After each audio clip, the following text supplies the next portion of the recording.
Salam, hər vaxtınız xeyir olsun, axşamınız xeyir olsun da deyərdim, çünki saat 4-dür, 5-ə işləyir. Salam olsun Azərbaycana, Azərbaycan xalqına. Hər birinizi efirə gözləyirəm, dəvət edirəm. Konkret olaraq bugünləri müzakirə etmək istədiyim mövzu şuur və şuur altıda düzdür. Bunları biraz müzakirə eləmişdik bəzilərinin. Sadəcə olaraq bəzi informasiyaları həm bizim öyrəndiyimiz mühitdə, onu tamam başqa cür başa düşürük, bəzi mühitlərə tamam başqa cür algılayırıq ki, bu hər kəsdə individualdır. Yəni təsəvvür etsən bu günləri baxdığın və yaxud da filmə, tutaq ki, hər hansı bir seriala baxırsan, sən qayıdıb o seriala bir ildən sonra, 5 aydan sonra başqa cür seriala baxanda başqa cür sənə təsir bağışlamağa başlayır. Və bu baxımdan da onu başa düşürsən ki, əslində bizim bəzi hallarda eşitməyə və hazır olmağa və olmadığımız olan informasiyalar var. Sən bu informasiyanı almağa hazırsan ya deyilsən. Və bu şeylər yaşananda konkret olaraq insanlarda belə bir məqam yaranır ki, insanlar əslində olduqları dövrün transformasiyasındakı mövzulara daha çox verimli, açıq məhsuldar olurlar. Təsəvvür elə ki, sən tutaq ki, belə deyək də, ağrıyırsan, sən hər hansı bir depressiyadasan, depressiyada yaşamağa özünə icazə verirsən ki, depresiyadayam, nə deyəm, beləyəm, eləyəm. Konkret olaraq sən depressiyadan tam çıxmaq istəyirsənsə, bəzən deyirlər, nə bilim, şirniyyat istəyirdim, girdim, gördüm internetdə şirniyyat videosu çıxdı qabağıma. Əslində, konkret olaraq belə bir məqam var ki, sənin özün nə istəyirsən və həmin o şeyə açıqsan deyənə, onu görməyə, eşitməyə hazırsan deyə, sənin şuur altını sənin şeylə görüşdürür, qarşıya çıxardır. Və bu sənin darıxdığın bir adam da ola bilər, nə bilim, eşitmək istədiyin bir musiqi ola bilər. Hər hansısa bir şeydə bu şeylər qaynaqlanır. Və konkret olaraq da sənin özün hazır olduğun informasiyanı illa ki sən görüşürsən. Həliyə istəyirəm, həmkarım, donursuz. Donuram elə də. Sosial fobiya üçün nə edə bilərəm? Sosial fobiya üçün sosial fobiyağı sağaltmalısın. Mütəxəssis yardım almalısınız. Salam Uzer, xoş gəlmişsiniz.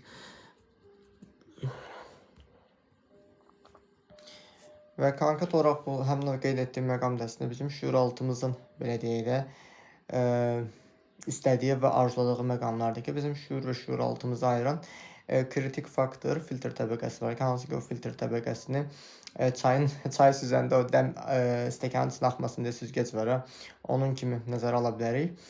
Və konkret olaraq kritik faktor nədir və kritik faktorun bizim şuur və şuur altı arasında olmağının rolu nədir? Kritik faktor əslində bizim istəklərimizin köküdür.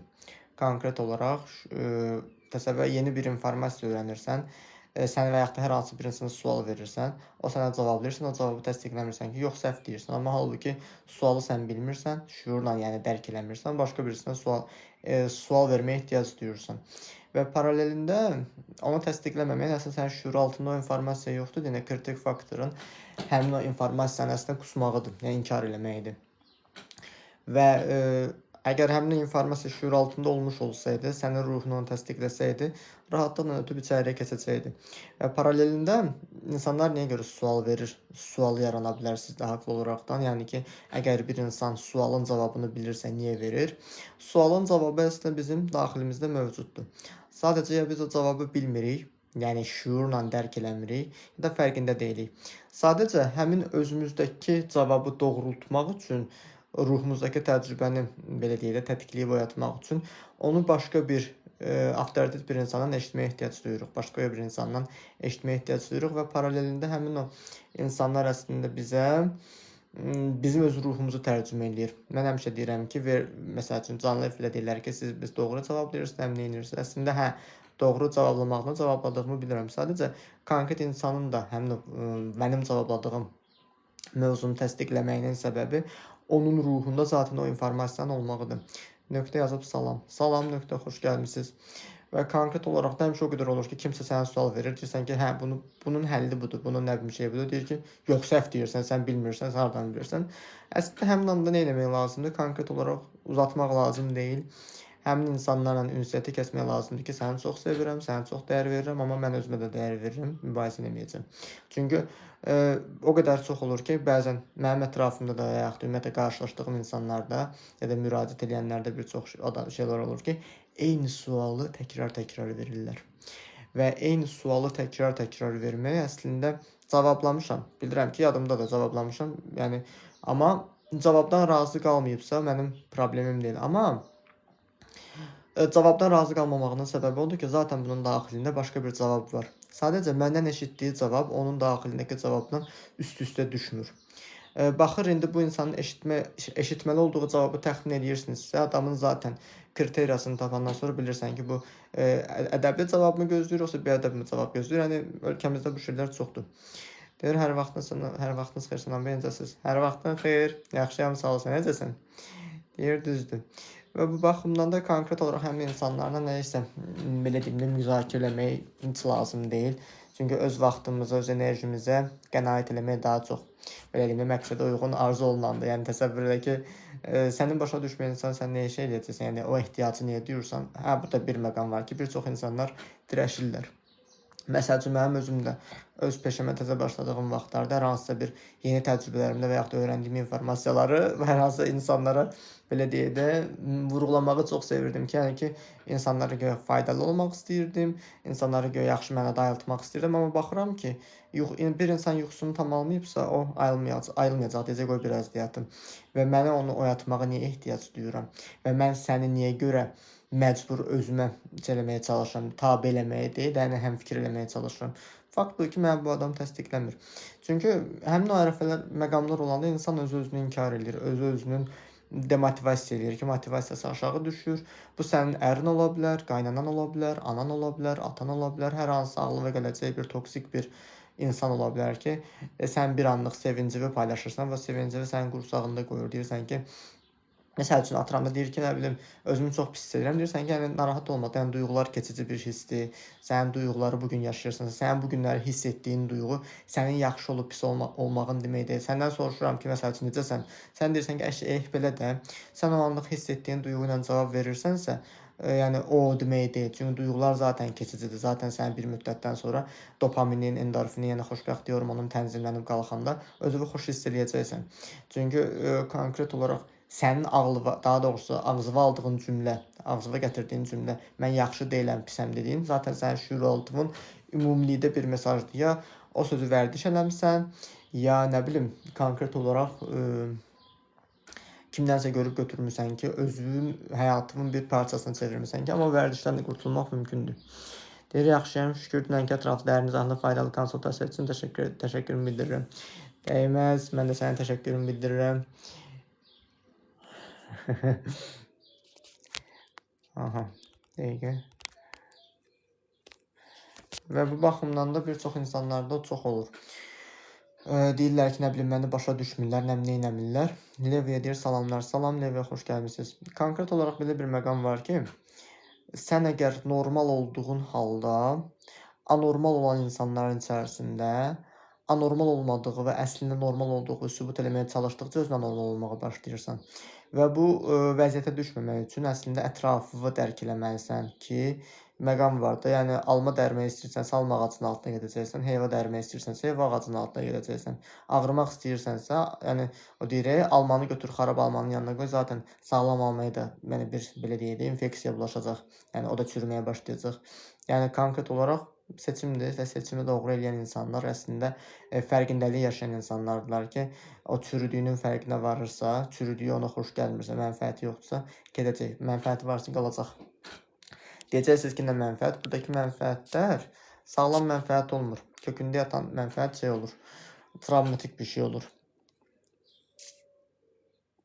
Və konkret olaraq həmin insanların mənfəətlərində deyirlər, mənə bu xoş gəlir, amma baxırsan ki, ona xoş gələn şey əslində onu ağrıdan bir məqamdır, yəni onu incidən bir şeydir. Məsəl üçün, ən basitindən, sevgilim məni incitir, amma ayrılmıram. Aha, niyə ayrılmırsan? Maraqlı bir mövzudur, heç nə. Məni tək qoymur, mənim yanımdadır. Aha, sənin yanındadır, yəni sən dənizə düşmüsən, ilana sarılmısan. Yəni sənin yanında olan insan, tutaq ki, sənin tərk edilməyə duyğun var, onu sağaltmırsan, yəni sağaltmağa hazır deyilsin, özün bilərsən, amma ən azından onu başa düşməlidir ki, bunun özü konkret olaraq, yəni ağrısını, susuzluqdan yanırsansa, dəniz suyu içsən, əlbəttə duzlu su sənin susuzluğu yatızdırmayacaqdan gedir söhbət. Dünən imtahan verdim, stresdən yazdığım cavabları kodlaşdıra bilmirdim, stresə qalib gələ bilmirəm. Müəyyənləşdirməlisən ki, həm o stres doğrudan imtahanının stresidir, yoxsa imtahanının xaricində bir stresdir səni imtahan verməyivə Yəni imtahanı yazmaq ona mane olur. Onu müəyyənləşdirməlisən. Çünki o stres hormonu o deyir, bəziləri təhlükəli hormon kimi görür, amma stres hormonu balansda qalmalı. Çünki belə bir araşdırma oxumuşdum ki, deyir insan səhər yuxudan ayıləndə zaten onun stres hormonları daha da çox yuxarıda olur. Yəni kortizol hormonu yüksəkdə olur ki, bədənin təzyiqi oyanır. O deyir, risk uzanırsan, ayağa qalxırsan, risk bədənin təzyiqi qalxır, risk gəzirsən, təzyiqi qalxır ki, bu kortizol hormonu əslində lazımlı hormondur. Amma bir məqam da var ki, o hormon davamlı olaraq sənin həyatında aktiv qalırsa, sən davamlı döyüş-qaç modundasansa, gərginsənsə, əllərin, ayaqların gərgindir, nə bilim, üzvün, rəngin, ruhun qaçıbsa ki, hətta bir araşdırma da var ki, insan gərgin olanda ayaqlarının altında da sıxılma olur, sinir sisteminin bütün orqanlar işlədiyinə görə sıxılma yaranır. Və bunu dayandırmaq üçün baxmalısan ki, nəyə stresslənirsən.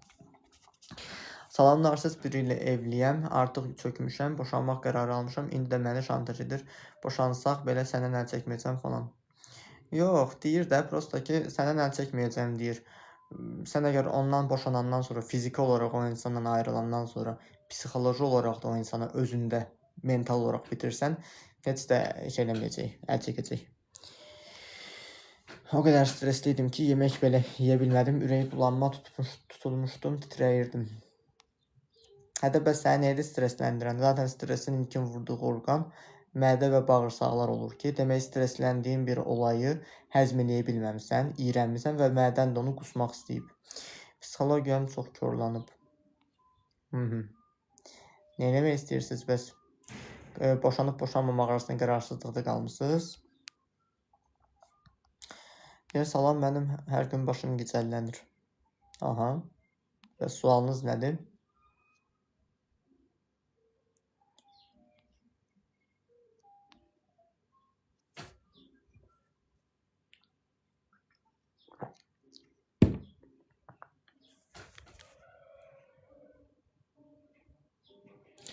Deyir, əslində keçmiş münasibətdə olduğum adamla bağlı keçən gün biri nələrsə dediyi üçün. Hə, indi bir məqam var ki, mənim keçmiş bir münasibətim var. Konkret olaraq orada ya mən xəyanət olunmuşamsa, ümid verilib atılmışamsa və yaxud da mən özümü tərk eləmişəmsə, incidir, hər nəysə də axıra ağrımışamsa, ayrılmışam, qutarıb gedib. Bunun kiminsə bilib bilməməyi, əslində mənim üçün sakral bir mövzudur bu. Bilməyə vacib deyil kiminsə, amma bilsə belə bu məni ağrıtmalı deyil. Burada bir məqam var. Səni doğrudan ağrıdan keçmişdəki münasibəti və ağrığı sənə xatırlatmasıdır, yoxsa insanların sənin həyatını eləşdirməyidir. O məqamlar var. Konkret olaraq çünki onlar ayrı-ayrı məqamlardır ki, informasiya molekulları bölünür. Yoldaşı başladım. Yoldaşı başladım nə deməkdir? Yuxusuzluq, depressiya üçün nə deyərdiniz? Yuxusuzluq, depressiya üçün deyərdim ki, depressiyada olduğuna görə beyin depressiyanı həll eləməyə çalışır. Yəni, gecə də beyin aktiv qalır. Depressiyaya salan duyğunu həll eləyin, yuxusuzluq probleminiz də həll olsun. Yox, artıq fikrim dəyişməyəcək, qərarım qəddir, amma məhkəməyə qədər səbr edə bilmirəm. Əslində sən qorxursan ki, fikrin dəyişər ona görə. Ya da fikrin dəyişər yox, sənə mane olar deyə qorxursan. Başımın bir tərəfindən ağrı tutur. Nədən sonra baş verir o sizdə? Çünki yəqin ki, bilirsiniz də, bütün ağrıların hamısı ruhumuzun, o deyir, əşi sonra həll eləyərəm, əşi problem deyil, əşi boş ver dediyimiz hər bir şey ruhumuz ağrı olaraq bədənimizə göndərir. Ki, bu sizdə də bu belədir. Amma nəyi keçişdirmişsiniz, nəyi görməzdən gəlirsiniz, bədəniniz onu sizə xatırladır, ona baxmaq lazımdır. Biraz uzun məsələdir. Keçmiş eksləri mənimlə kontaktda keçməsi travma yaratdı deyim. Keçmiş eksləri sən fiziki olaraq bitirmirsən, psixoloji olaraq bitirməmsən, ona görə səni narahat edir. Sən əgər psixoloji olaraq sən o insanları qəbul etsəydin, keçmişinlə barışsaydın, kiminsə xatırlatmağı və ya da xatırlamağın səni incitməzdi.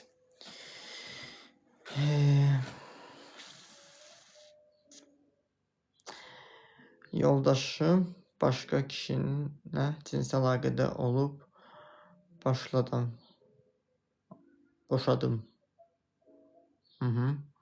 Xanımsız, bəysiz. Başımın bir tərəfindən ağrı tutur. Başa düşdüm. Başımın bir tərəfindən ağrı tutur. Mən verdiyim cavabı eşitmədiniz. Qorxu həyəcan olur, özümdən gedirəm.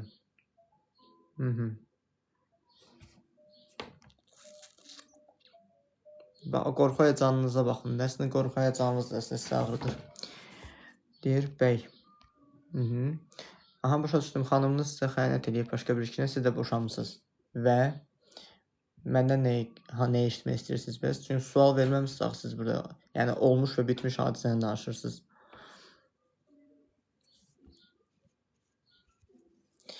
Haqlısınız, daima fikrimi dediyi sözlər doldurur. Dərimi baxa bilmirəm. Dərsimə, hə. Onda həmin o fikirləri bildir. Özünüzdəki keçmişi bitirməlisiniz. Keçmişi bitirməyənə qədər nəinki dərsi və işə də fokuslana bilməyəcəksin. Amma yəni keçmişi bitirəndən sonra artıq heç bir insan sənə şey deməyəcək. Əslində həmin o insanlar var ha, səni qıcıqlandıran. O insanlara təşəkkür edəcəksən ki, yəni mənim ağrımı xatırlatdığına görə təşəkkür edirəm. Ki, yəni təsəvvür o insan sənin ağrını xatırlatmır, amma elə bir anda sənin ağrın çıxır ortaya ki, deyirsən ki, ayda mən bu niyə vaxtımda həll eləməmişəm. Əslində həm ətrafımızdakı insanlar sənə görə, mənə görə var. Məndən başqa dünyada insan yoxdur. Ancaq bu dünyada mənəm. Yəni bu dünyada mənəm, həqiqətən mənəm ha. Yəni mənim ətrafımdakı insanlar məndə məni göstərir, sənə səni göstərir. Sənin ətrafındakı insanlar sənə sənin ağrını göstərirsə, demək sənin özündə hər hansı bir problemin var. Deyir, necə seans keçirsiniz, yoxsa özümü nə edim, anlamadım. Seans keçirəm keçməyinə. Konkret olaraq seanslarda problemlərdən işləyirəm. Yəni özün bacara bilmirsənsə, mənə də müraciət edə bilərsən, kömək edə bilirəm. Deyir, ölüm qorxusu olur, elə bilirəm, öləcəm. Aha, onsuz öləcəyik də hamımız. Amma zaten baş verəcək bir şeylə niyə barışıq deyilsiniz? Ölümdən niyə qorxursunuz? Yəni ölüm qorxusu yaşayan insanlar zaten ola biləcək bir şeyə görə qorxmaqları ilə Tanrının onlara bəxş etdiyi həyata belə naşükürlük deməyək də dadını çıxardaraq yaşaya bilmirlər deyək. Yəni zaten olacaq bir şeyə görə bugünkü gündəki rahat niyə nəfəs almağına mane olursan? Bilirəm, travma olaraq yükləndim, ancaq ki, travmadan sağalsan keçəcək. Çünki ölüm qorxusu, yəni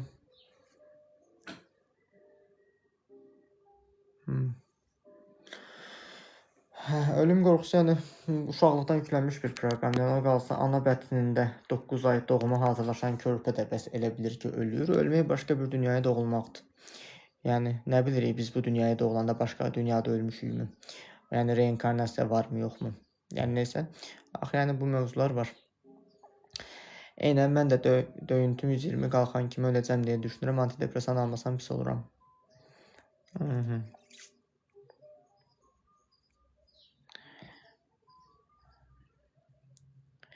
Deyir, bəzən hiss edirəm ki, həyatım mənim deyil, sadəcə davam edir və mən də onun içində hərəkət edirəm. İnsan niyə öz həyatına qarşı yadlıq və uzaqlıq hiss edir? Öz həyatı yaşamırsa ona görə. Əlbəttə yadlıq, uzaqlıq hiss edəcəksən. Yəni mənim həyatıma kimsə göstəriş verirsə ki, belə eləməlisən, elə eləməlisən, belə eləmək olmaz, elə elə. Bu mənim həyatım olmayacaq. Başqasının, mən başqa bir rejissorun aktyoru olmuş olacam, düz. Və mən baxmalıyam ki, oynadığım filmdən narazıyamsa, rolumdan narazıyamsa, aktyor olmaq yerinə rejissor olmağı seçməliyəm. Onda artıq mənim həyatım kimi yox, öz həyatım kimi gələcək.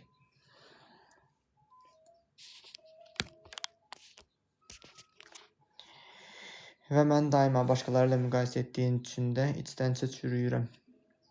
Başa düşdüm, yəni Leviya. Yəni travmadır, mənfi bir duyğudur, amma ki o duyğudan qurtula bilərsiniz. Yəni valideynləriniz sizi müqayisə edirlər də, həqiqətən. İlk dəfə valideynləriniz müqayisə ediblər zaten. Bu duyğunu yaşayırsınızsa. Çünki həmişə belə bir şey var ki, sən bugünkü gündə yaşadığın bir olayda, seans bilirsiniz nədir? Seansda travmalardan sağalmaq əslində sənin yaşadığın, necə izah eləyək onu? Yaşadığın hadisədən narazısan və buna görə mütəxəssisə müraciət edirsən ki, məni sağaldın. Və sən yaşadığın hadisədə hiss etdiyin duyğunu əslində dəyişirsən, verməli olduğun münasibət əslində dəyişirsən. Təsəvvürə səni incidirlər, sən qorxmaq yerinə özünü qorumağı seçirsən və əslində sağalmaq əslində budur.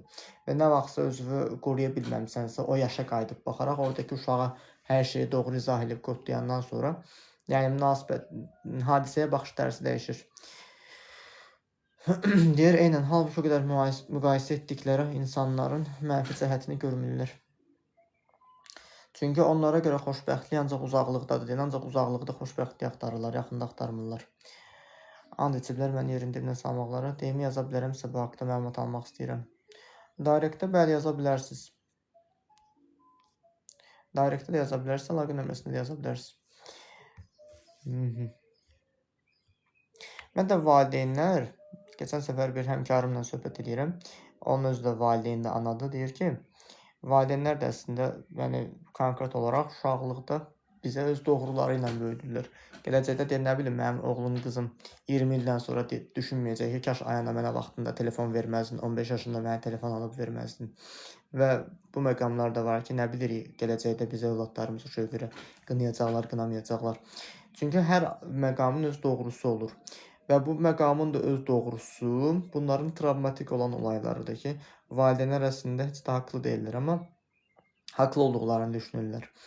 Ona görə də o da baxış tərzidir ki, mən işlədiyim insanlara həmişə deyirəm ki, sən valideynin övladı olaraq problemi dərk edirsənsə, bundan sağalmaq üçün mənə və yaxud da mənim kimi bir mütəxəssisə müraciət edirsənsə, demək sən onlar kimi deyilsən. Hamının çox qorxusu olur ki, anam kimi oluram, atam kimi oluram. Amma olsaydın heç məni tanımazdın. Mənim kimlərin pasiyenti olmazdın. Və bu baxımdan da söhbət ondan gedir ki, sən əslində ruhun zaten müdrik olduğundan dolayı, ruhunda o nəyinsə doğru olub olmadığını ayırd edə bildiyindən dolayı, yəni anormallığı və normallığı seçə bilirsən.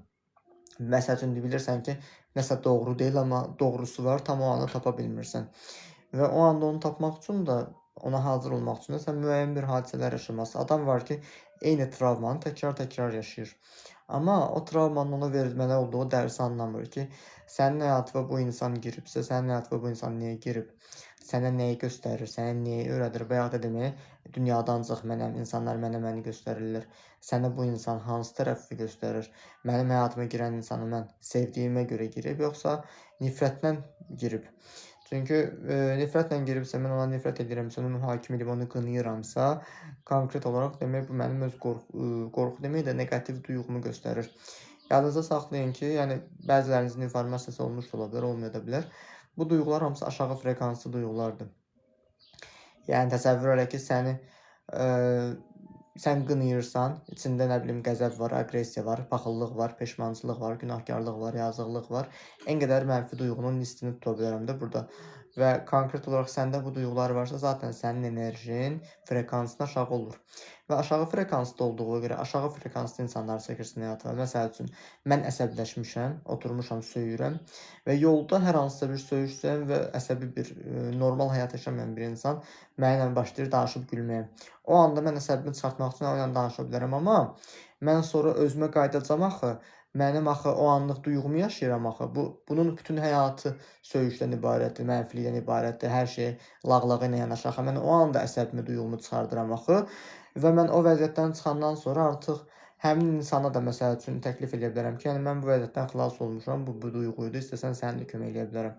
Amma o mənim köməyimi kömək kimi görmürsə, təhdid kimi görürsə ki, bu insan ayda məni dəyişdirəcək kimi görürsə, artıq burada mənim seçimim var ki, ya mən onun kimi olmalıyam, ya da ki, o mənim kimi olmalıdır. Olmursa, mən onda özümlə olmalıyam. Bunlar artıq fərqli məqamlardır ki, bütün insanlarda bu proses baş verir. Çünki sən mənfi bir olay yaşayırsansa və mənfi bir olayı sənə təsəvvür sənə xəyanət edirlər. O demək deyil ki, sən də xəyanətkarsan. Sadəcə sənin xəyanətlə bağlı şüuraltı təcrübən var. Və bir çox adamlara deyəndə deyirlər ki, uşaqlıqda mənə nə xəyanət edə bilərlər ki? Əslində uşaqlıqda sənə xəyanət eləmirlər.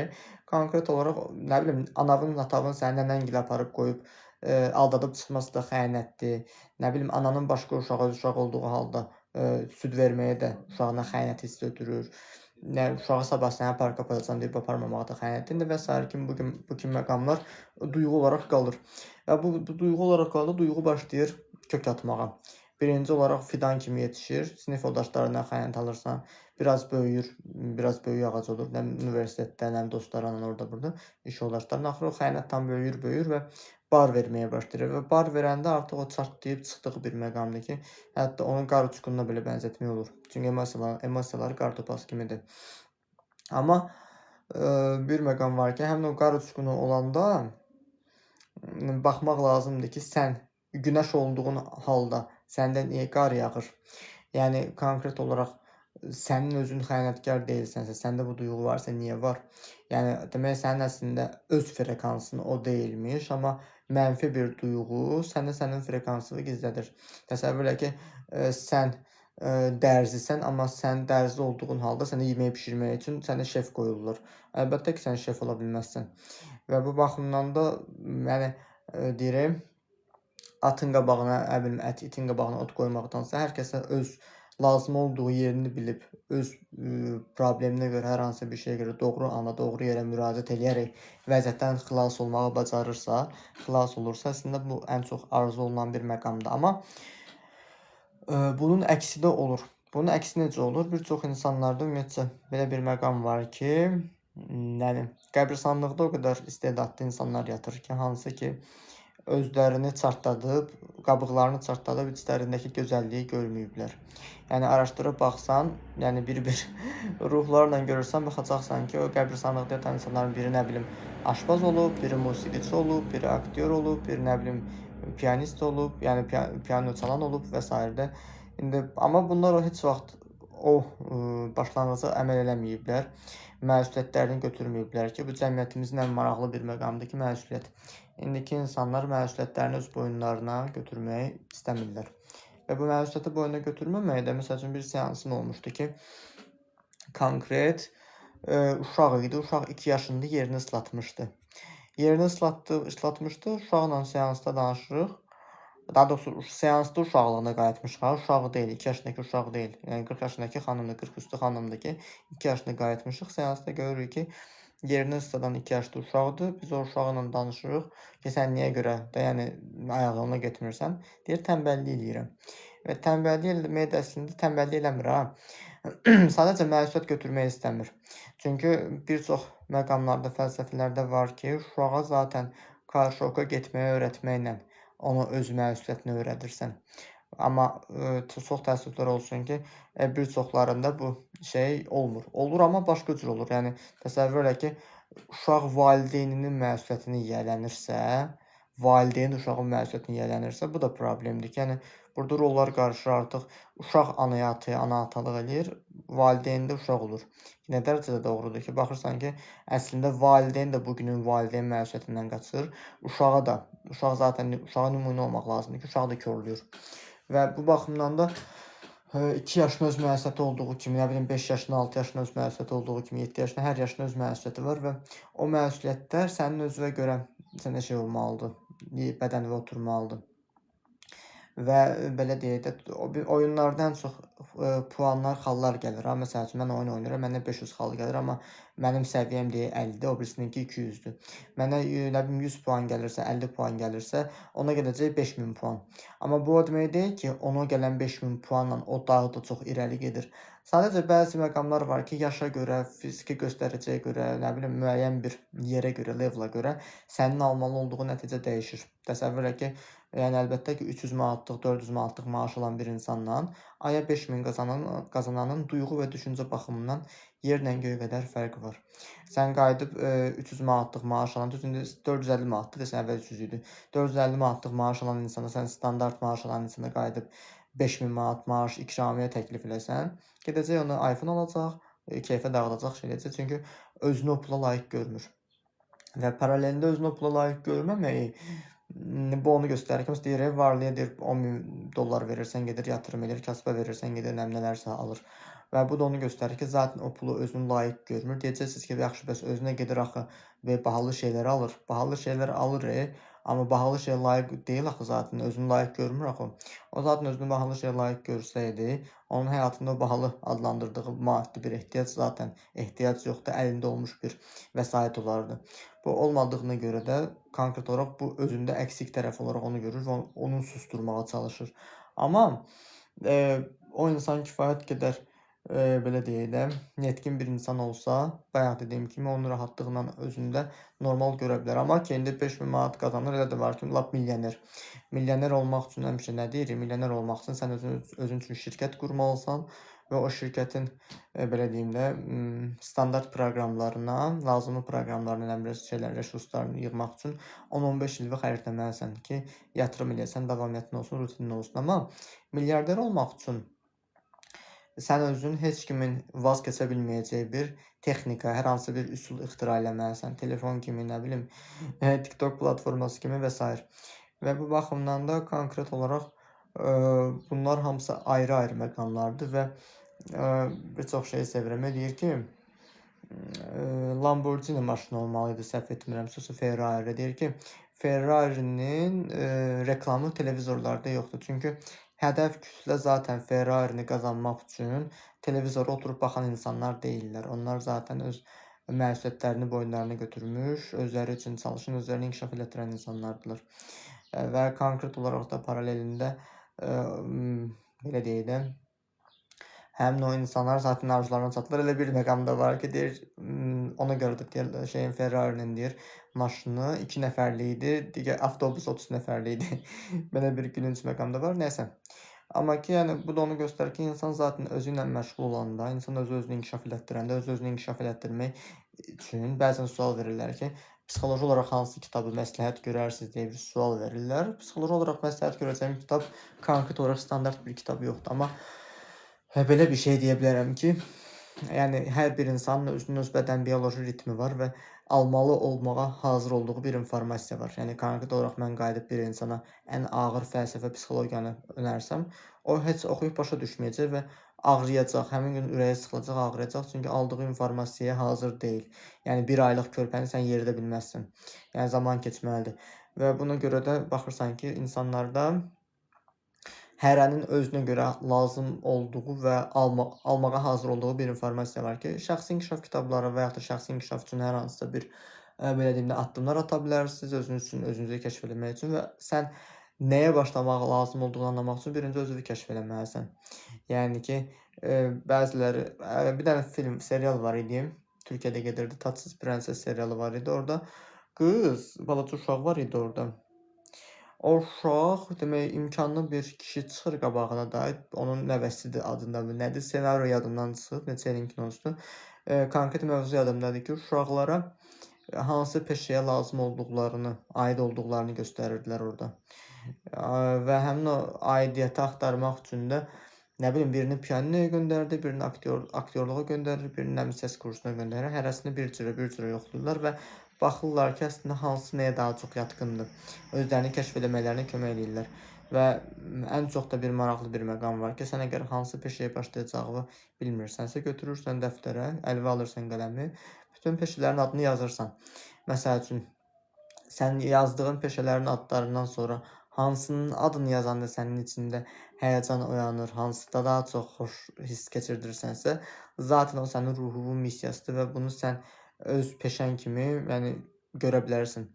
Çox insanlarda məsəl üçün olur ki, pul məqamları var, nə bilim, pul qazanmaq belədir, pul qazanmaq elədir, əziyyətsiz iş olmur, hər işdə əziyyət olmalıdır, amma insanlar əziyyətlə zəhməti tam doğru başa düşmürlər. Zəhmət ayrı şeydir, əziyyət ayrı şeydir. Yəni sən bugünkü gündə adi elementar bir hər hansı bir işi əziyyətlə görərək sən o pulu qazanırsansa, sən demək əziyyətlə özünə pul layiq görürsən deməkdir. Sənin bu proqramın zaten var. Və səndəki o proqram, yəni proqram dəyişməkdən ötürü, o proqramdan xilas olmaqdan ötürü qayıdıb baxmalısın. Azərbaycanda inancı var axı, Məlik Məmməd kimi ayandım deyəndən sonra ancaq biz o darboğaza çatandan sonra özümüzü yaxşıya layiq görürük. Bayaq da demək 5000 manatlıq maaşı götürüb 450 manatlıq maaşlarına versən qəbul etməyəcək. Eyni şey baş verir ki, inkar eləyəcək. Yəni mən o pulu qazanmaq üçün ancaq əziyyətdən, dərdindən qabaqdan çıxmalıyam.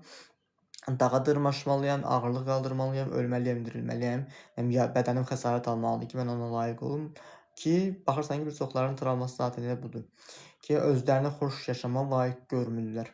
Keçən nəfərlərdə deyəsən nə vaxt idi? Biri sual vermişdi ki, mənim xoşbəxtçiliyimi insanlar əlimdən alırlar. İndi maraqlı bir məqamdır. Sənə görə sənin xoşbəxtçiliyin nədir? Sənin xoşbəxtçiliyini necə əlindən ala bilirlər? Çünki xoşbəxtçilik kriteriyası hər kəsdə fərqli olur ki, məsəl üçün bir pasiyentim var idi ki, valideynləri onları yad gəlirdi ki, valideynimi mən öz anam atam kimi, doğma anam atam kimi hiss eləmirəm. Deyəcəksiniz, indi bunun bu mövzuya nə əlaqəsi var? İndi əlaqəsini göstərəcəm. konkret olaraq bu valideynlərini qəbullanmırdı. Bunun zaten özündə, ruhunda informasiya olaraq arzuladığı, xəyalında standart olaraq ən yaxşı, mükəmməl bir valideyn, mükəmməl sözü yersiz idi burada, yəni ən yaxşı bir valideyn obrazı zaten var. Amma onun arzusunda və istəyində olan, ruhunda olan valideyn bunun öz bioloji valideynləri deyildi. Və bu da onları qəbullanmırdı deyənə paralelində belə bir çaxnaşma yaşayırdı ki, onlar mənə yad gəlir. Və sənin özünün öz xoşbəxtliyinə görə də sənin standartların yəni yersiz şəkildə yüksəkdirsə, standart olaraq xoşbəxtliyi özünü görmürsənsə, əlbəttə xoşbəxt olmayacaqsan. Yəni bir insan əgər pulla xoşbəxt olacağını düşünürsə, ona mən o pulu verərəm. Amma ki, eksperiment üçün verərəm, ona özünü göstərmək üçün verərəm ki, bu görə o pulda özünü necə hiss eləyəcək. Çünki o pulda özünü əgər rahatlamış hiss eləyirsə, pulu xərcləyəndən sonra xoşbəxtliyi gedirsə, bu o demək deyil, bunun problemini pul həll eləyirdi. Bu sadəcə problemini pulla susdururdu. Yəni özü öz ruhuna rüşvət verirdi. Və özü öz ruhuna rüşvət vermək əslində 5 dəqiqə deyəndə, yəni problemi həll eləmək istəmirəm bu dəqiqə. Al bu pulu sus deməklə özünə rüşvət proqramını qurmağındır əslində.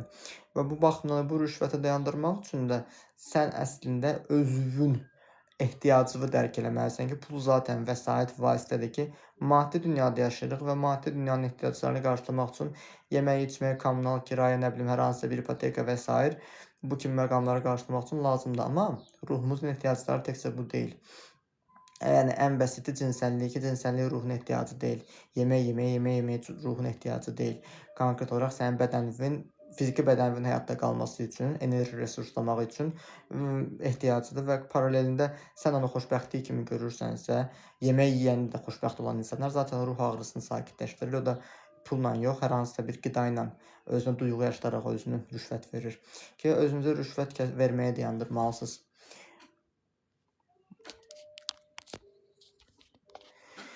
Məndə belə bir qısqanc qadını dünya yaxşısı, gözəl olsa da xoşlamıram və əsəbləşib pis davranıram. Bu nədən? Qısqanc qadını dünya yaxşısı olsa da xoşlamıram. Yəni ola bilər ki, nifrətiniz varsa, o qadınla hər hansı bir problem yaşamamısansa, amma bir qadının qısqanc olduğunu bildiyin halda içində ona qarşı bir duyğu yaranırsa, o duyğu o qadına qarşı deyil. Xanımlara ən çox verdiyim məsləhətlər olur ki, əriniz əgər sizi söyürsə, əriniz əslində sizi söymür. Uşaqlığında nənəsi, anası, bibisi, xalası hər hansısa bir qadına nifrət etdiyi qadının obrazında o qadına göstərə bilmədiyi için hikkəsini sizə qarşı göstərməyə çalışır ki, sizi o obrazda tapıb, o qurban proqramında tapıb deyən o ağrını qusur. Və paralelində sənin özünün də qısqanc qadın görəndə içinin qıcıqlanmasının səbəbi uşaqlığında yaşadığın və qısqanc olan bir tipdə olan qadına qarşı bir nifrət hissindir. Yəni konkret olaraq onu xatırlayırsan ki, ya qısqanılanda özünün sərbəstçiliyin əlindən alınacağından qorxursan, məhdudiyyət olacağından qorxursan ki, biz ona görə qorxuruq ki, özümüzü qoruya bilmirik. Özünü sadəcə sərhədini çəkib qorumağı öyrənməlisin. Heç bir problem olmur, o qadınla sadəcə qısqanmasın. Problem olur da, sadəcə qısqanmasın. Sənin qısqanclığı səni hiss etdirir ki, sən zaten ondan qaçdığına görə də o şeylə qovalanırsan.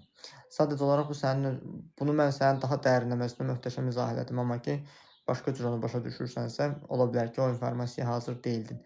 Amma yəni konkret olaraq qısqanmağı səni qıcıqlandırırsa, sənin özünün duyğu səni xatırladır.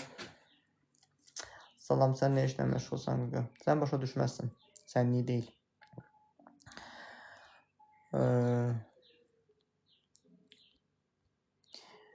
Belə.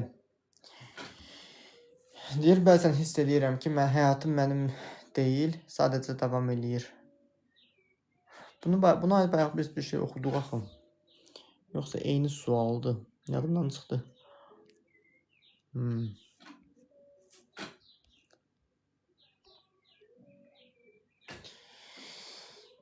Deyir, bəzən hiss edirəm ki, nə qədər dəyişmək istəsəm də, içimdə bir hiss buna icazə vermir. Sanki mən özümə maneə oluram. Əslində əlbəttə biz özümüzə maneə oluruq. Onu başa düşmürsənsə təbrik edirəm, amma onu özünə niyə maneə olursana baxmalısan ki, sən dəyişmək istəyirsən.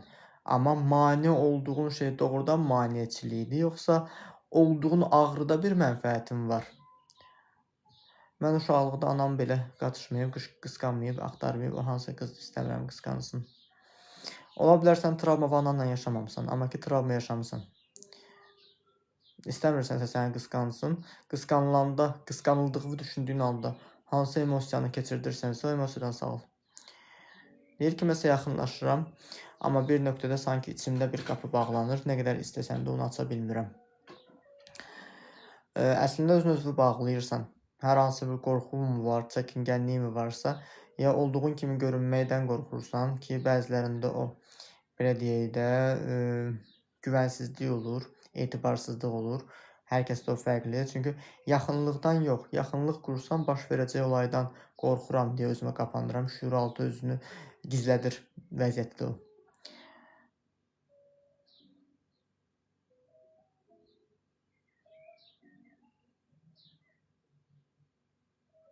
Salam nə? Sərkarlı Əsmər üçün ürək tutanda zəhmət olmasa. Anlamadım. Nəyə zəhmət olmasa? Sərkarlı Əsmər üçün nədir? Neysə.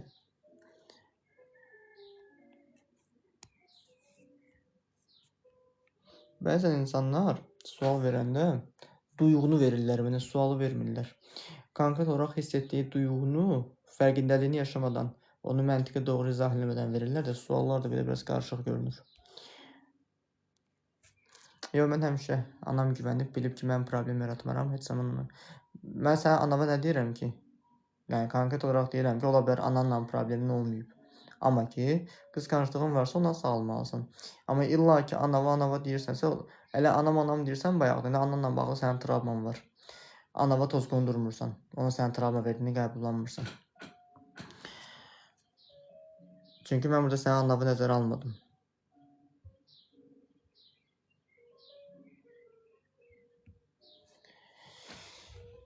Neysə. Sadəcə sağalmalısan. Eşitmək istədiyin bir şey varsa, sadəcə sağalmalısan. Çünki burada başqa bir şey deyə bilmərəm axı sənə. Tək qalanda düşüncələrim məni rahat buraxmır. Eyni fikirlər dönə-dönə gəlir və mən onlardan qaça bilmirəm. Təkrar düşüncələr səni buraxmırsa, tək qalanda daha doğrusu düşüncələrin səni rahat buraxmırsa, sən düşüncələrini niyə saxlamısına baxmalısan. O düşüncələrə niyə ehtiyac duyursuna baxmalısan.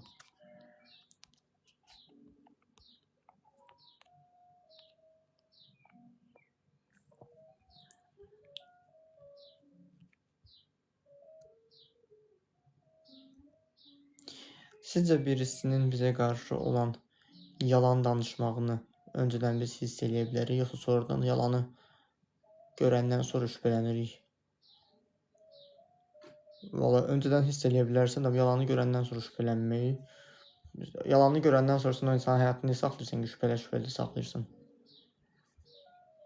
Özü onu sual verməlisin. Fakt budur ki, insan sən yalan danışır və ondan sonra ondan şübhələnmirsən və onu həyatında niyə saxlayaraq özü şübhəni yaşatmaq istəyirsən?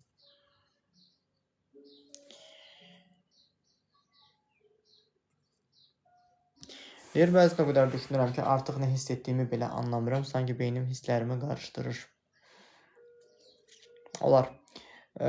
Hiss etdiyin, düşündüyün şeylər əslində sənin hiss etdiyi və anlamamağına mane olursa, əslində sən hissləri anlamaq üçün çox düşünürsən və paralelində elə bilirsən ki, çox düşünməklə hissi anlamırsan, amma cavab tapa bilmirsən. Çünki ola bilər düşündüyün şeylə üzləşməyə hazır deyilsən deyə özünü bloklayırsan və buna görə də yorğunluq yaşayırsan, zehni yorğunluq yaşayırsan, amma konkret sualınız nədir bilmirəm ki, nə yardım eləmək lazım olar sizə. Hər şeyi kontrol etmə ehtiyacı duyuram, çünki içimdə deyir olan şeylərdən qorxuram. Sanki buraxsam özümü tanımayacağam deyə də bir fikirlərim var. Özümü buraxsam özümü tanımayacağam.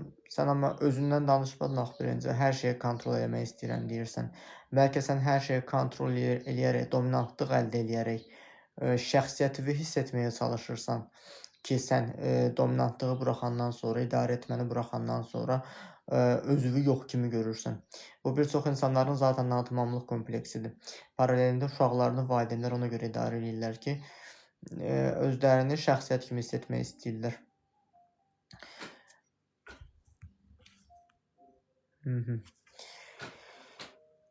Görürəm bugünlər nəsə suallar olmadı, ancaq baxdınız. Niyə görə suallar olmadı? Bəziləri yoruldu, çıxdı. Suallar oldu, amma pasiv oldu. Ona görə bəzən efiri mən axşam açıram ki, də axşam aktivlik daha maraqlı olur, amma ki.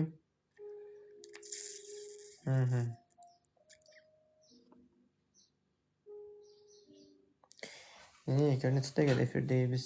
45 dəqiqə. Sonlandıraq bəlkə.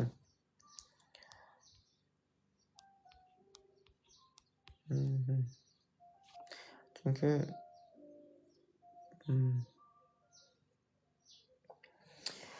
nə deyir, sizin özünüz də maraqlı məqamlara toxunursunuz Sənan bəy. Təşəkkür edirəm, mən də bilirəm maraqlı məqamlara toxunduğumu. Sadəcə biraz özüm də istəyərdim ki, suallar verilsin. Sualları nəyə görə istəyirəm? Çünki efirin vaxtı var, müəyyən bir vaxtı var ki, o vaxtı doldurmaq üçün də biraz lazım olur. Oliko Jejirnə, neysə, psixiatrsız yoxsa psixoloq, yuxarıda nə yazılıbsa oyam.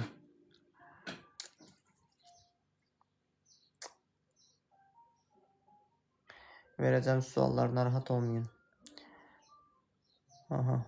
Sual xətrinə sual yox, maraqlı suallar verin. Nə yazılıb bilmirəm, aydınlaşdırın. Mən şüuraltı hipnokoçum. Mən suallarımın nə qədər nedindən soruşdum elə. Yaxşı elədiz, bilirəm, mən sənə bir müddətli sual bazan hələ ki cavablanıb deyə tam şey deyil, suala ehtiyac duymursan.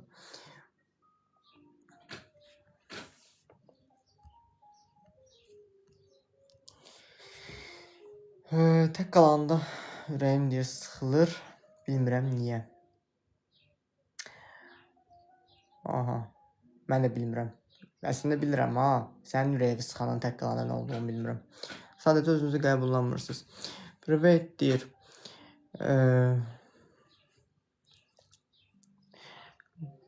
Salam, biz niyə ailə üzvlərini yola verə bilmirik, amma özgə ilə yaxın oluruq? Çünki özgəyə biz rahatlıqla sərhədlərimizi qoya bilirik. Amma ailə içərisində insanlar biraz ana, ata adı altında və yaxud hər hansı bir yaxın adı altında həddlərini aşmağa çalışırlar. Və ailə üzvlərimizi yola vermək yox, onları başa düşüb qırağa qoymağı bacarmalıyıq. Deyir, hə, valla, psixi problemlərdə birinci vacib yardım nədir? Valla, özümü Dövlət İmtahan Mərkəzinin birinci qrupun birinci summativində kimi hiss edirəm. Girin ChatGPT-dən soruşun, mən ChatGPT-yəm. Mən sual verin deyəndə ağlınıza gələcək boş sualları verin demirəm. Özünüzə aid maraqlı sualları verin deyirəm. Yəni, mən burada sənin kimi insanam, robot deyiləm.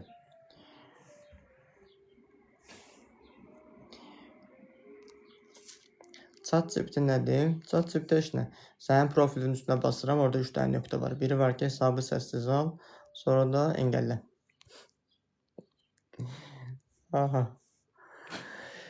Anksiyete nasıl yenilir? Aradan qaldırılaraq seansdan. Anksiyetəni qaldıran da ümumiyyətcə. Anksiyete həyəcan təşvişdir də. Konkret olaraq sizi nə həyəcanlandırırsa, onu aradan qaldırmalısınız. Çünki hər kəsə anksiyete yaşadacaq duyğu fərqlidir. Qəlbi qırıq qız deyir, salam. Salam.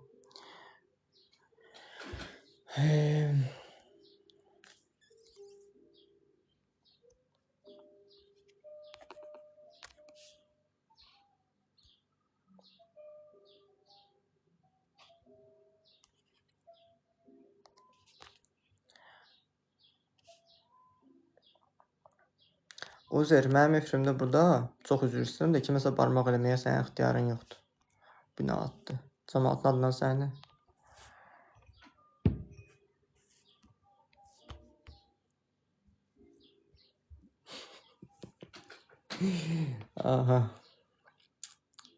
Bax, görürsünüz, siz psixoloji problemlərinizi bildirirsiniz. Bəziləri problemlərini özləri soruşmadan bildirirlər.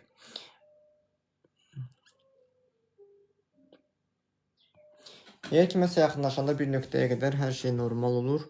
Sonra birdən deyir, içində bir məsafə yaranır və geri çəkilirəm. İnsanla yaxınlığı artdıqca özünü qurmağa keçir.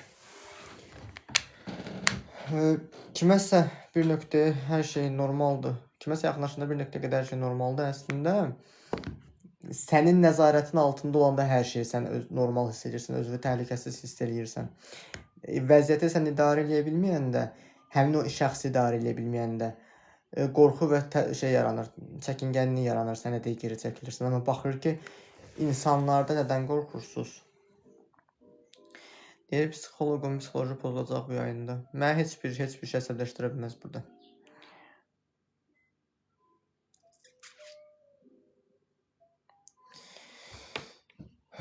Belə.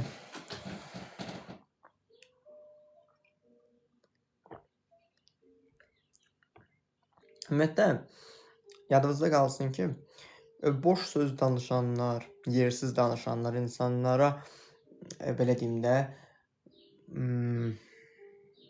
hər hansısa bir təhqir eləmək deyilir, açıq-açıq. Onu edən insanlar fərqi yoxdur. İstəyir sərxoş olsun, istəyir sərxoş olmasına ayıq olsun. Onlar zaten hipnoz altında olurlar. Hipnoz altında ona görə olurlar ki, onların özlərinin müəyyən natamamlıqları var və o natamamlıqların görünməyindən qorxurlar və başlayırlar ki, hər kəsə özləri kimi eləməyə. Nəzərə almaq lazımdır ki, ADHD yox, HIV, AIDS virusları var.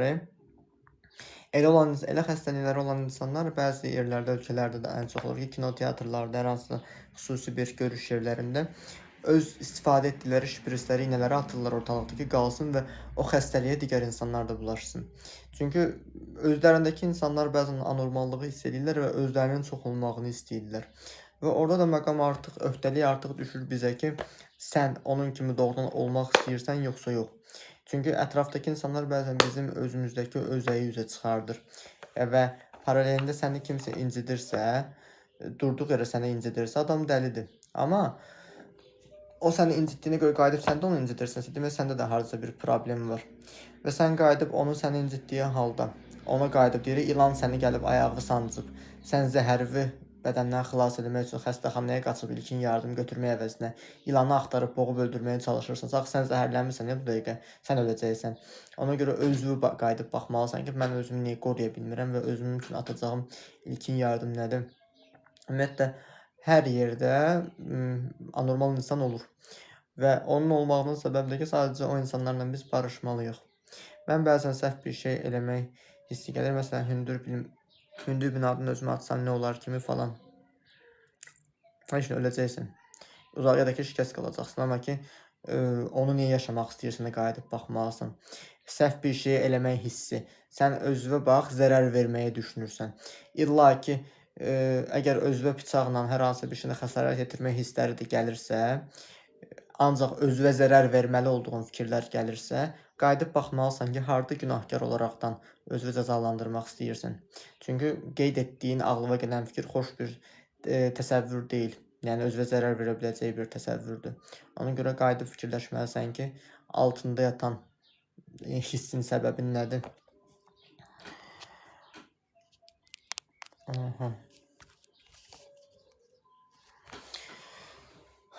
Çox təşəkkür edirəm. Dəyməz. Çünki bir adam da vardı, onda bilirsən nə idi? Pəncərədən dayanırdı, elə sən dediyin kimi, pəncərədən özümü ataram, ya nə bilim, qabağımdakı insanın üzünə isti çayı, qaynar çayı ataram, üzünə nə bilim yeyərəm.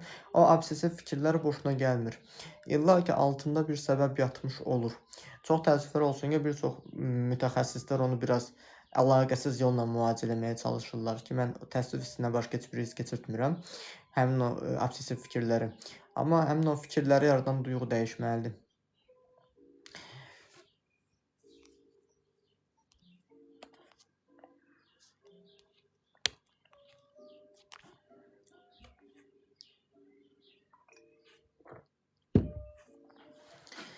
Belə. Maraqlı suallarınızı gözləyirəm. Maraqlı suallar verin də. Suallarınız yoxdursa efiri bağlaya bilərəm. Çünki biraz xeyli vaxt efirdəyik. Bu 6 dəqiqə qalıb. Təşəkkürlər Private deyəvə görə.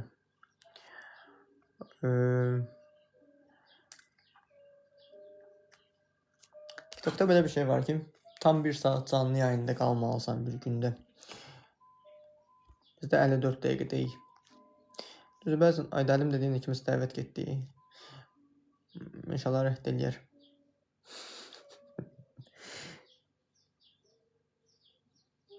Aha. Privet gülür. Burada TikTok'da o şey var ki, mən efirə kimsə girir çıxır. Yəni can kəşfiyyatdan çevirirmi, yoxsa ortaq canlı yayın eləyənlərdən, nədəndir bilmirəm. Şey gəlir orada ki, konuk olaraq davet et. Bəzən də əlim deyir, gedir dəvət.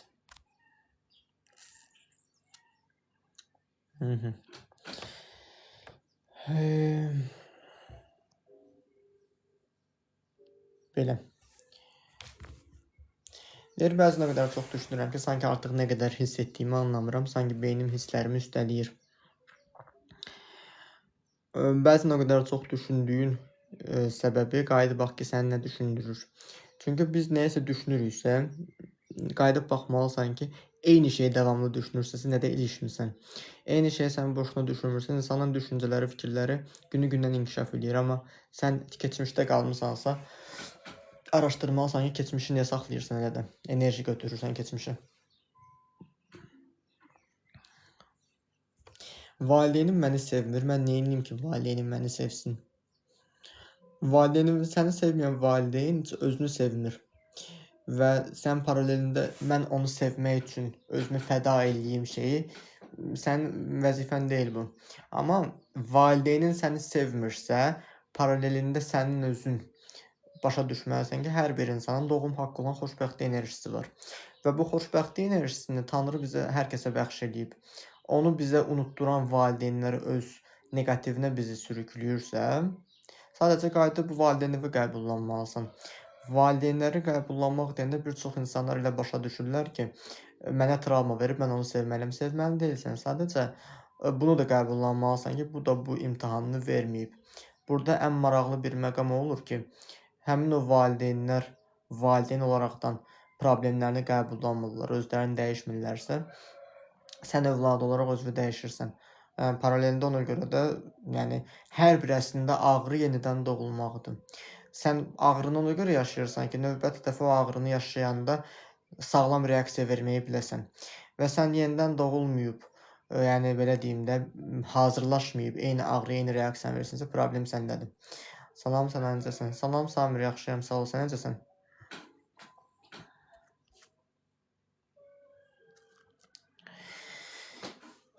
Yəni bu baxımdan da valideynlər sadəcə qəbullanmaq lazımdır.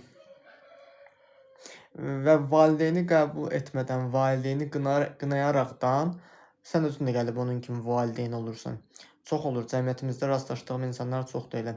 Valideynini hansı ki zamanında qınayıb, qınadığına görə valideyninin yaşına çatanda o da öz övladını, öz valideynini də bəyənmədiyi kimi davranıb və paralelində valideynə haqq qazandırır ki, ay da mənim anam da qınayırdım. Buna görə bunu eləyibmiş. Amma buna görə bunu eləyibmiş haqlı səbəb deyil. Ən bədbəxt bir andır ki, sən onda belə ayılmırsan. Nə bilirsən ki, ən doğrusu budur. Yəni doğru deyildi, yanlışdır. Sadəcə sən qınadığına görə beyninə sorğu göndərirsən və o sorğunun əsnasında da sən o şeyi yaşayırsan, vəziyyəti yaşayırsan. Sağ ol, salamatçılıqdır. Yaxşı olasan hər daim, hər zaman.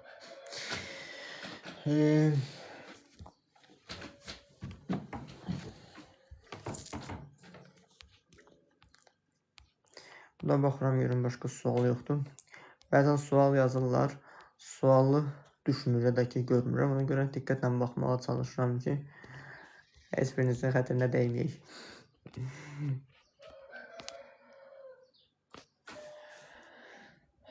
Belə.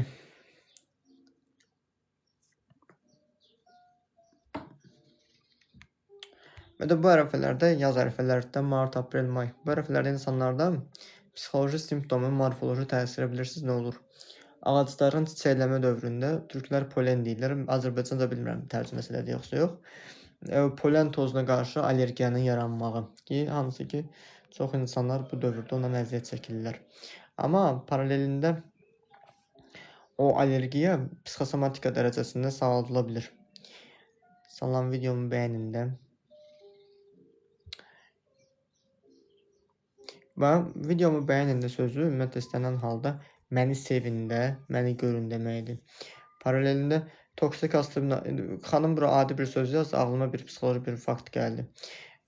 İnsanlar məsəl üçün deyirlər ki, məni sevsinlər, məni bəyənsinlər, nə etsinlər. Baxırsan ki, mən bəlkə qarşı tərəf mənə bəyənmədiyi halda özümü bəyəndirməyə çalışıram. Sonra da deyirəm ki, evlənmişik, niyə xoşbəxt deyiləm. Elə məhz bir videoda deyirdim, hər şey bir WhatsApp bəyəndisindən başlayır.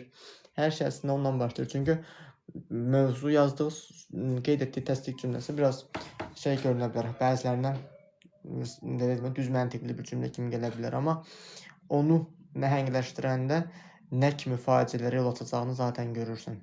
O faciələr də ki, toksik evliliklər, nə bilim, xəyanətlə bitən münasibətlər və ümid verilmiş, yarı yolda qalmış münasibətlərə kimi toksik münasibətə qədər gedib çıxır. Bu baxımdan da o məqamları nəzərdən keçirtməyinizi istəyərdim. Yəni, həmin informasiyaya əgər hazırsınızsa, başa düşəcəksiniz nə demək istəyirəm. İnformasiyaya hazırsınız sözünü ona görə deyirəm ki, bəzən biri var ki, mənə qulaq asırsınız, bir də var ki, anlayırsınız. Həmin informasiyaya hazır olmayan insanlar qulaq asdığını tam anlaya bilmir. Amma hazır olduğu vaxtda onu tam oturda bilər. Təsəvvür et ki, həmin anda sən ağrıyırsan, depressiyadasan və ona aid bir mövzunu sən avtomatda havada tutursan ki, ayda mənim problemim buymuş. Amma qulaq ağrısından danışıramsa mən, sənin qulağın ağrımırsa, sən o mövzunda qulaq ağrına vuracaqsan. Ta ki, eşidəcəksin, şuuraltı eşidir. Prosta şuur altında müəyyən qədər o informasiya yer toplamış olur. Müəyyən vaxtdan sonra da biraz onu dərk etməli olduğun bir məqam olur ki, ona hazır olursan. Onu tam dərinə müşahidə eləmək üçün gedin. Baxdığınız seriallara, gedin bir də oturun baxın. Baxacaqsınız ki, əslində siz orada görüntüdə və yaxud da montajda, aktyorların mimikalarında, nə bilim, hər hansı senaryolarında bir çox nə qədər detalları qaçırtmısınız. Çünki seriallar birincisi həm sizi hipnoza salır, həm birinci təəssüratla baxırsınız. Aktyora yazdığınız gəlirsə, vəbşi həmin anda olmursunuz, göylərdə uçursunuz və bu baxımdan da daha ətraflı detalları müşahidə edə bilmirsiniz. İstənilən halda WhatsApp-da bir səs atır və yaxud da yazır eləyirəm. Belə bir məqam var ki, sənin özün əgər səsə qulaq asırsan, halbuki səsdə hər hansı bir şey yoxdur, sən əsəbləşirsən. Baxmalısan ki, niyə əsəbləşirsən, niyə qıcıqlanırsan. Mən bəzi anlarda, elə anlarda götürürəm, o səsi şey eləyirəm, dinləmirəm. Daha doğrusu dinləyirəm, amma o anlıq cavab vermirəm. Və özümdə müşahidə edirəm ki, mən o anlıq niyə aqressiya yaşamaq istədim. Halbuki burada məni söymür, döymür, bir şey demir. Başa düşürəm ki, o anlıq əsəbimin səbəbi bəlkə başqa bir səbəbdir ki, o bardağı daşırdan son damla olur və mən o anlıq qıcıqlanıram. Və paralelində də o qıcığı yaşamamaq üçün oturub daha deyirək, su qaynayanda adam suyun əksinə baxanda özünü görmür. Su sakitləşəndə, bərraqlaşanda türklər deyir, adam öz suya baxanda suyun əksində özünü görə bilir.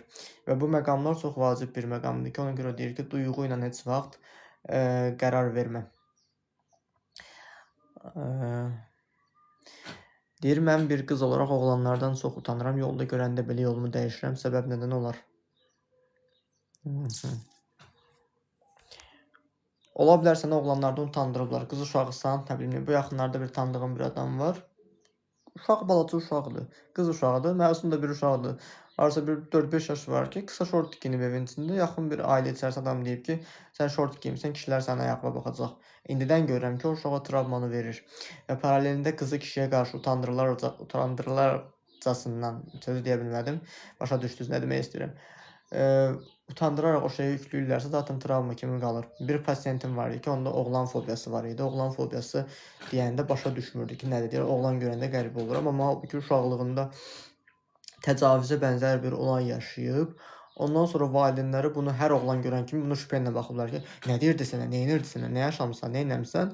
Heç nə, uşaq da ondan sonra oğlan görən kimi özünü şey edirdi ki, evdə bir də anam atam mənə baxır. Deyir, düz deyirsiniz. Qaqa, sən vozduq danışırsan. Doğrudan, bəs sən vozduq danışan bir insanın canlı yayınına niyə baxırsan? Demək sən də vozduqsun.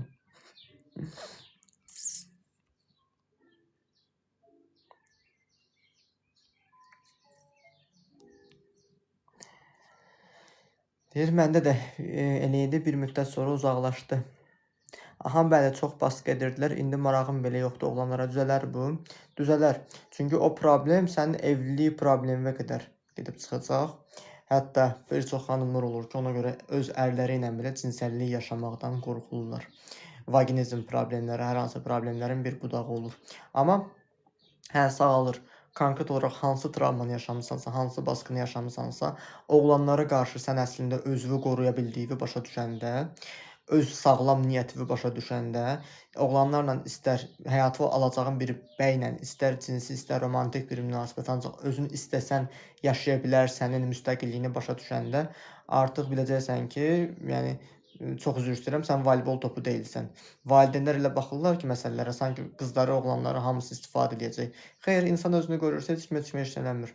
Və o baskını travma kimi verirlər, amma düzdür, valideynlər də indi öz prizmalarından uşaqlarını qorumaq istəyirlər, qoruduqlarını düşünürlər, amma yanlış qoruyurlar axı. Və o yanlış qorumağın nəticəsində heç nə sizin qeyd etdiyiniz problemə qədər gətirib çıxardır. Daha çox ictimai yerlərdə olanda istər-istəməz uzaqlaşır. Məndə belə oldu. Sən əslində private, sən oğlanlardan eyni duyğunu yaşayırsansa, valideynlərin baskısını yaşamamaq üçün şüur altında oğlanları bloklayırsan və paralelində ona görə heç bir oğlan sənə flört gözündə baxmır, cinsi gözlə baxmır, yaxınlaşmır da. Yəni özün özünü o deyirək, şey elədim, aşk dəftərlərini kapatdım. Elə bir duyğudan sən şey deyirsən, özünü kilitləyirsən. Bu da sənin əslində özünün sağlam bir vəziyyət deyil zaten, ancaq travmatik şəkildə özünü qorumağa çalışmağında, amma yenə də səni travma yaparaq, yəni tək ölməyəcəksən axı, sən ən azından ailə qurmalısan, evlənməlisən və buna görə də bu duyğu səni narahat eləyir. Və sən o digər xanımdakı kimi qeyd edən xanımdakı kimi onda başqa cür özünü göstərir, səndə başqa cür özünü göstərir. Çünki hər travma ilə hər beyin fərqli-fərqli özünü şey eləyir, bağlayır. Kimisi təhlükə qarşısında donur, kimisi təhlükə qarşısında, yəni xoruz kimi döyüşür. Ona görə fərqlənir o. Deyir, aha, eynən hamıya eyni pəncərədən baxıram, demirəm ki, oğlandı, qızdı. Mənim bir pasiyentimin bir travması var idi.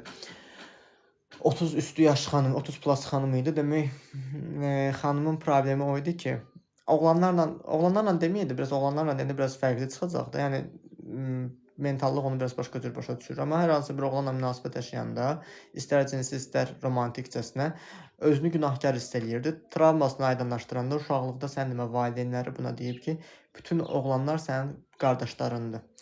Və bu da ona görə hər dəfə sevgilisindən cinsəllik yaşadığına görə özünü günahkar hiss edir ki, mən qardaşım kimi bir oğlanla cinsəllik yaşadım. Yəni gör nə dərəcədə bir travmadır. Təsəvvür evlənməyəcək ki, mən oğlanlar qardaşımdır.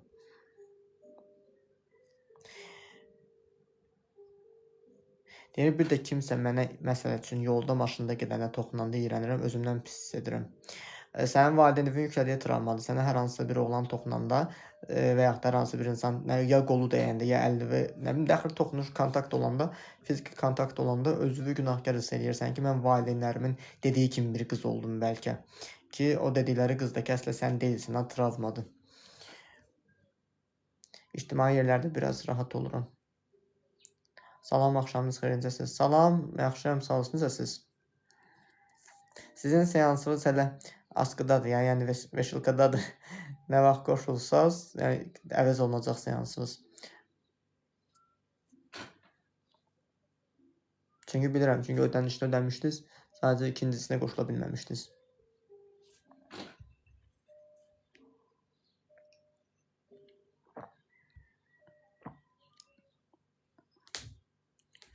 İnşallah tezliklə qoşulacam. Narahat olma, mən də borcumu qarşılayacam sənə. Həmişə bəzən olur elə anlar, deyirəm ki, narahat olmayın, seansınız veşilkadadır, veşilkaya qoymuşam, nə vaxt gəlsəz verəcəm, giyinəcəksiniz. Mənim fikrimcə içimizdə tamamlanmayan özgüvən problemi var. Bəzi problem səbəblər də buradan qaynaqlanır. Zaten özgüvəni zədələyirdi o mövzular. Valideynin verdiyi o mövzu zaten özgüvəni zədələyir. Ona görə də yəni konkret olaraq baxmalısınız ki, mən özgüvənsizliyi yaşamaq istəyirəm. Həqiqətən çox gözəl başa düşürsünüz nə demək istədiyimi. Siz harada yerləşirsiniz? Mən də qoşulmaq istəyirəm. Mən Mingəçevir şəhərində yerləşirəm. Yəni canlı görüş əgər sizə belə uyğundursa, belə eləyək. Əslində Bakıya qayıtmağı düşünürəm də, Bakıda canlı görüşlər üçün, amma hal-hazırda uyğun deyiləm, başqa bir proyektlə, başqa bir işlə məşğulam deyənə. Ona görə onlayn fəaliyyət göstərirəm. Və konsultasiyamız yaz kampaniyasına görə möhtəşəm bir endirimdədir. Daha doğrusu aksiyada, kampaniyadadır ki, buyurub yararlanmaq istəyirsiniz. Əgər sizə də oradan da burada ruhunuza toxuna bildimsə, daha da belə deyək, aydınlaşdırmaq istəyirəm. Deyir, Qova da bilmirəm. Deyirlər atsam atılmaz da satsam satılmaz, hə?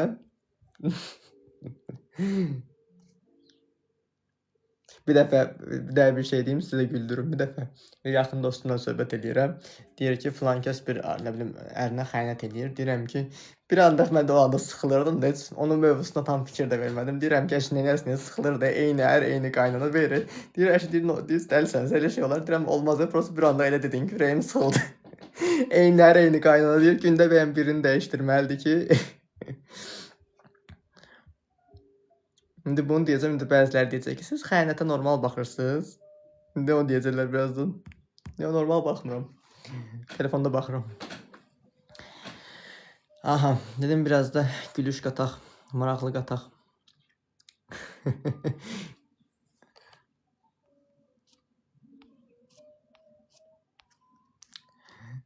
Bəli.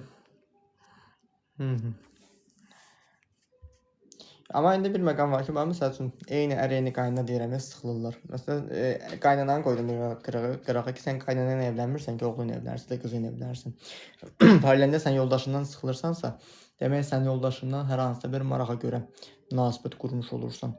Və bu maraqda sənin duyğusal boşluğu tamamlamaq üçün bir şey olur, istək olur.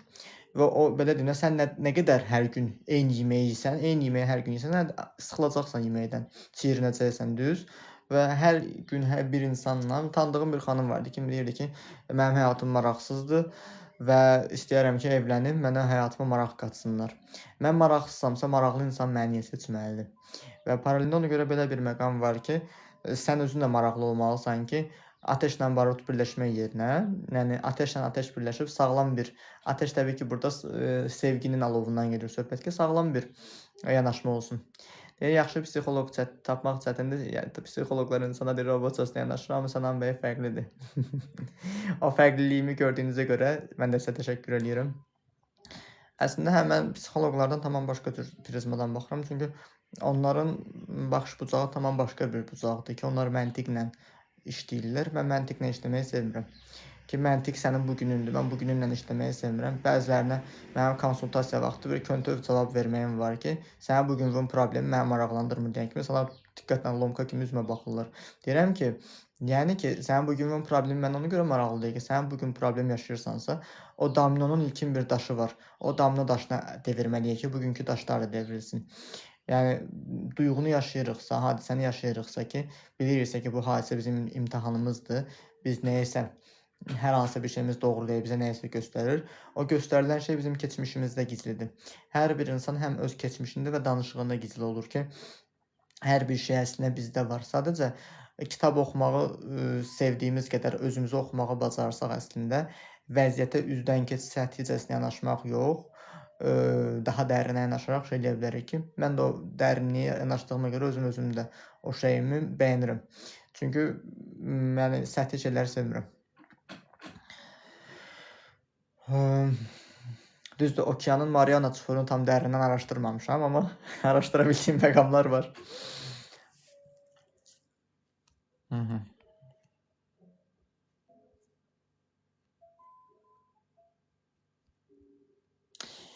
Keçmişdə etdiyim səhvləri düşünəndə hiss edirəm ki, anlar məni hələ də müəyyən edir.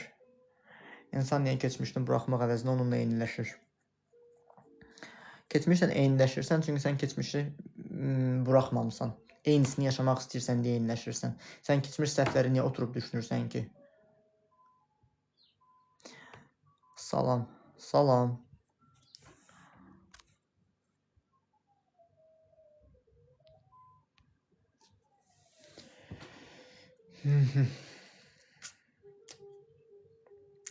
Deyir, bəzən heç də alınmır kimi hiss eləyirəm, özümü çox qınayıram. Deyir ki, əlinizdən gələni etdikdən sonra sıranı ayaqlarınıza verin. Məsəl üçün getmək kimi. Yəni sən hər şey üçün hər şeyi alındıra bilməzsən.